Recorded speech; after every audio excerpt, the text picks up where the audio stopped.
नमस्कार मंडळी, रात्रीचे 11:42 झाले. आपल्याला बर्थडे करायला जायचं आहे 12 वाजता. तर मग चला. मग काय, प्रत्येक मुलीचा एकच प्रश्न, कपडे. इतके सारे कपडे असतात पण काय घालावं ते समजत नाही. नाईटचं बर्थडे होता त्याच्यामुळं काही इतकं विचार न करता मी लवकरात लवकर तयार झाले आणि आम्ही निघालो. पार्किंगला गेल्याच्या नंतर पावसाचा वातावरण दिसलं, त्याच्यामुळे आम्ही छोटी धन्नो म्हणजे आमची टू व्हीलर न घेता आमची मोठी धन्नो घेऊन गेला, आमची कार. मग काय, चला आता आपण तिच्यासाठी एक छोटूसं बुके घेऊन आलं होतं. बुके एकदम क्यूट होता.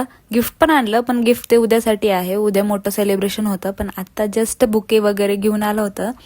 मोस्ट इम्पॉर्टंट गोष्ट की लँग्वेजवरून कोण कमेंट करू नका, मी लातूरकर आहे. लातूरकर हे कोणत्याही भागात गेलं तर त्यांच्या लँग्वेजवरून लगेच ओळखतं की तुम्ही लातूरचे आहेत का.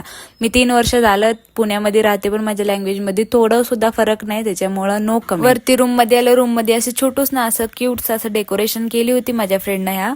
आणि ही आमची लक्ष्मी बघा किती अगं. बर्थडे गर्ल आली रेडी होऊन. म्हटलं चला आता केक वगैरे कटिंग करा. ही लक्ष्मी मला व्हिडिओज काढू देत नाही.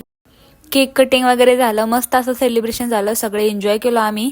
केक मस्त होता. केकवरती जे फ्लावर होते ते ओरिजिनल फ्लावर होते. फ्लावर मला खूप आवडले होते, त्याच्यामुळे थोडेफार फ्लावर सोबत मस्ती केलं मी. घरी जाण्यासाठी लेट होत होतं, त्याच्यामुळे बुके आणलेला. आपण बुके द्यावं म्हटलं, बुके दिलं, विश वगैरे केलं मस्त. लक्ष्मी आली मग माझ्याकडे, मग लक्ष्मीसोबत थोडीफार मस्ती केली मी. पार्किंगला आलो आम्ही, मस्त असा पाऊस चालू होता, पण लेट झालं होतं घराकडे जायला. मग घरी निघालो आम्ही. घरी आल्याच्या नंतर स्किन केअर केलं.